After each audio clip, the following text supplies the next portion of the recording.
안녕하세요, 흰키랩입니다.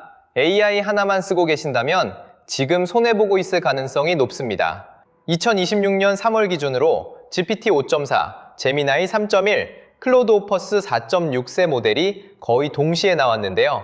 벤치마크를 보면 코딩 1위, 추론 1위, 범용 1위가 전부 다릅니다. 그러니까 하나로는 부족한 시대가 된 겁니다.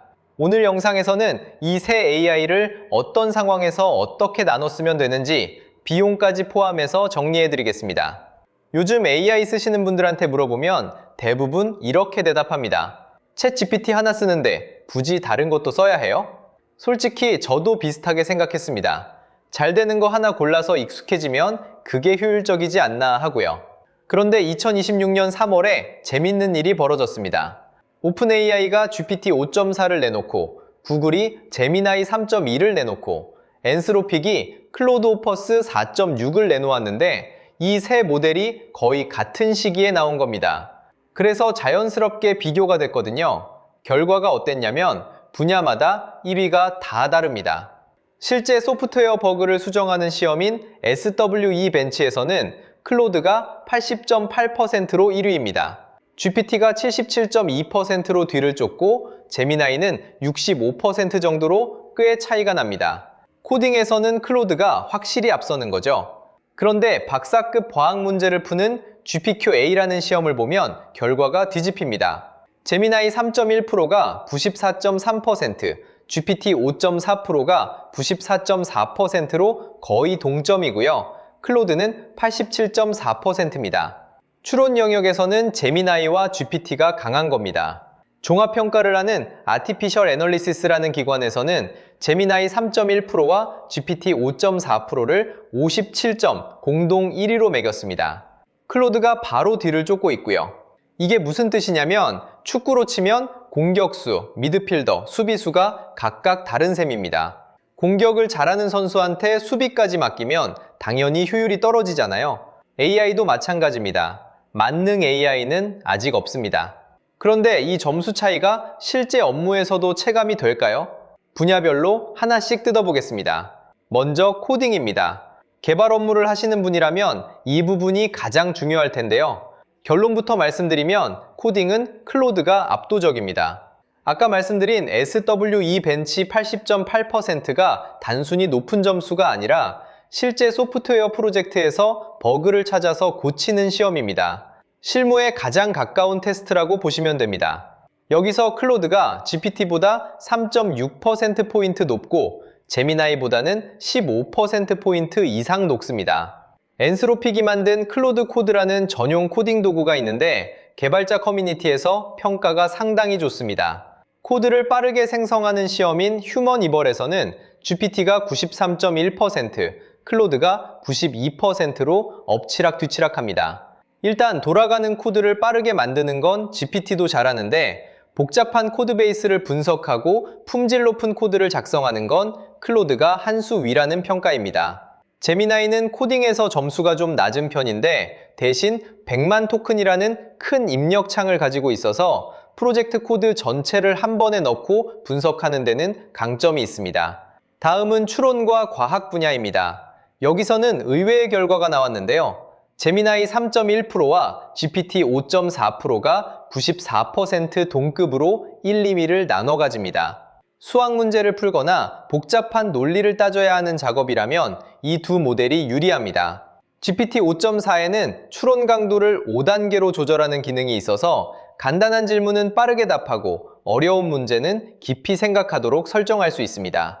그런데 클로드가 약한 것만은 아닙니다. 클로드는 여러 도구를 스스로 골라가면서 문제를 해결하는 능력, 이른바 에이전트 역할에서는 GPT와 제미나이보다 앞섭니다. 단순히 답을 내는 게 아니라 여러 단계를 거쳐 일을 처리하는 작업에서 강하다는 뜻입니다. 지금 주로 하시는 작업이 뭔지 한번 떠올려 보세요. 코딩인지, 분석인지, 아니면 글쓰기인지에 따라 최적의 AI가 달라집니다.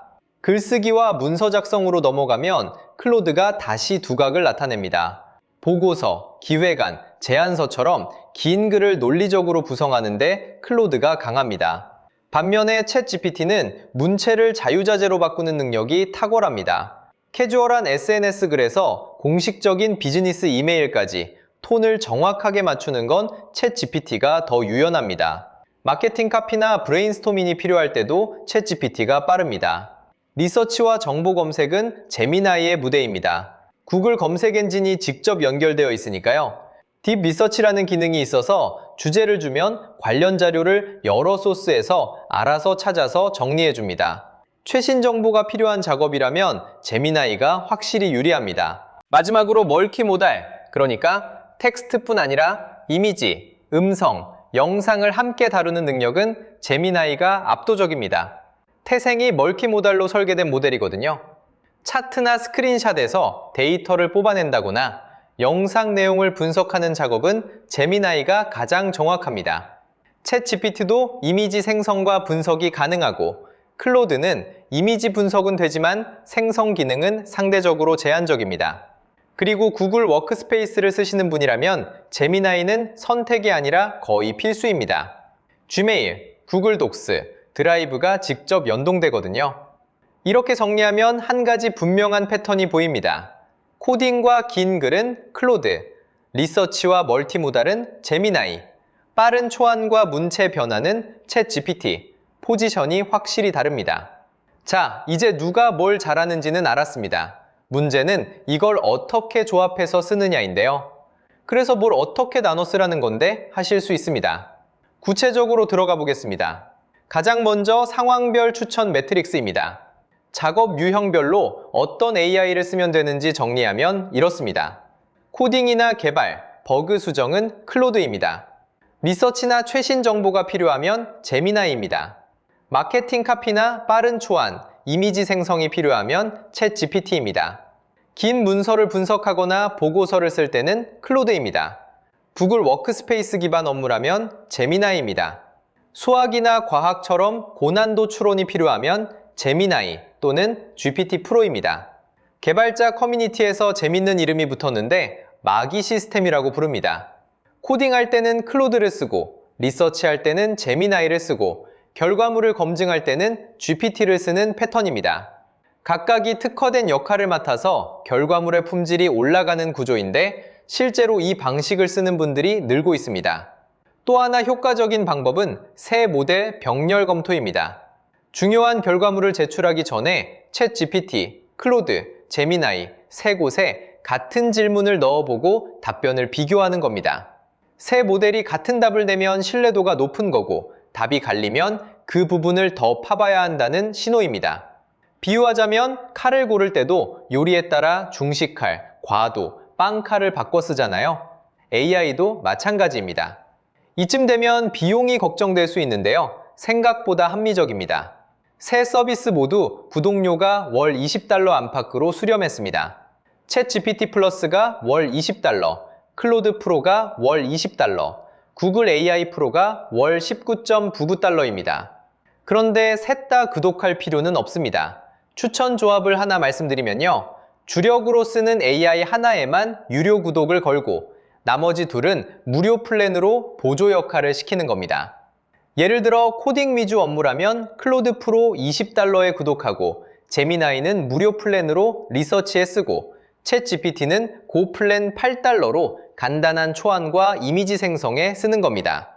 이러면 월 $28, 한화 약 38,000원 정도면 세 가지 AI를 모두 활용할 수 있습니다. 개발자나 대량 처리가 필요한 분이라면 API 비용도 중요한데요. 제미나이가 가장 저렴합니다. 제미나이 플래시라이트의 경우 100만 토큰 입력에 10센트밖에 안 합니다. 클로드 오퍼스는 100만 토큰 입력에 $5로 제일 비싸지만 배치 처리를 쓰면 50% 할인이 되고 캐시 읽기는 90% 할인이 됩니다. 그러니까 가벼운 작업은 제미나이 API로 돌리고 고품질이 필요한 작업만 클로드 API로 처리하면 비용을 상당히 줄일 수 있습니다. 한 가지 팁을 더 드리자면 멀티플 다챗이나 AI 졸로 같은 통합 플랫폼도 있습니다.